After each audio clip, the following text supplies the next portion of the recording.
Hello दोस्तों, देखिए इस वीडियो में मैं आपको क्वेश्चन नंबर 153 और 111 का सोल्यूशन आपको बताऊंगा। ठीक है ना, दोनों आपके सिमिलर सवाल है। क्वेश्चन नंबर 153 मैं पहले बता दे रहा हूं, ठीक है ना। तो सीक्वेंस से कोई लेना देना नहीं है, दोनों आपके बिल्कुल सेम सवाल है। ठीक है ना, सवाल को पहले आप समझ लीजिए। एक व्यक्ति को 20 मीटर कपड़ा बेचने पर 4 मीटर कपड़े के बिक्री मूल्य के बराबर आपका लाभ होता है। ठीक है ना, तो ऐसे सवाल में आपको ये लाइन बहुत इंपॉर्टेंट है। आपको देखना है कि लाभ किसके बराबर हो रहा है, आपका बिक्री मूल्य के बराबर। बिक्री मूल्य मतलब आपका विक्रय मूल्य, सेलिंग प्राइस है। ठीक है ना, तो वही आपको मानना है। ठीक है, 1 मीटर कपड़े का जो विक्रय मूल्य है हम मान लेंगे कि 1 रुपए है। ठीक है ना, आपको समझ में आया कि क्या मानना है। हमने यहाँ पे विक्रय मूल्य का जो प्राइस है वो 1 रुपए माना है। 1 मीटर कपड़े का जो विक्रय मूल्य है वो 1 रुपए, क्योंकि जो हमें लाभ हो रहा है वो बिक्री मूल्य के बराबर हो रहा है, इसलिए। ठीक है ना, अब देखो एक मीटर कपड़े का विक्रय मूल्य 1 रुपए है, तो 20 मीटर कपड़े का विक्रय मूल्य कितना होगा, 20 रुपए। ठीक है ना, लाभ जो हो रहा है वो 4 मीटर कपड़े के विक्रय मूल्य के बराबर हो रहा है, तो लाभ कितना हो जाएगा आपका 4। ठीक है ना, ये बताइए जब आप सामान को 20 रुपए में आप बेच रहे हैं, उसमें 4 रुपए आपका लाभ है, तो सामान वो कितने का रहा होगा। 20 में से 4 माइनस कर दीजिए तो कितना, 16 रुपए का आपका सामान रहा होगा। भाई 16 रुपए का सामान आप 20 में बेचे, तभी तो आपको 4 रुपए का लाभ हो रहा है ना।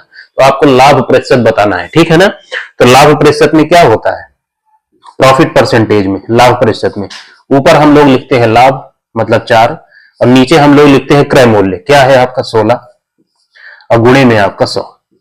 इसी को सॉल्व कर दीजिए तो कितना हो गया, 4 चौको 16, और 4 से कितनी बार कट गया, 25 बार में, तो 25% आपका आंसर हो गया। ठीक है ना, तो 25% कहां है, तो डी पार्ट आपका आंसर हो जाएगा। ठीक है ना, तो इस सवाल में आप समझ गए होंगे कि आपको क्या मानना है क्या नहीं मानना है, कब विक्रय मूल्य मानना है, कब क्रय मूल्य की वैल्यू मानना है, वो आपको लास्ट वाली लाइन आपकी डिसाइड करेगी। ठीक है ना, अब हम करेंगे क्वेश्चन नंबर 111।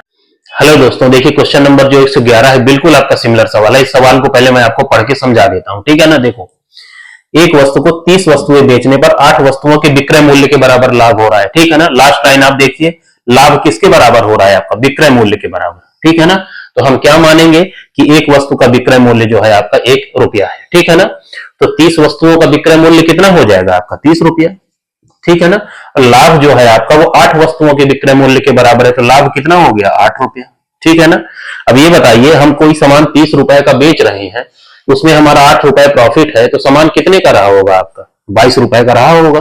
भाई 22 रुपए का सामान आप 30 में बेचोगे तब जो है आपको 8 रुपए का फायदा होगा। ठीक है ना, लाभ प्रतिशत आपको बताना है, तो प्रॉफिट परसेंटेज क्या होता है, लाभ प्रतिशत।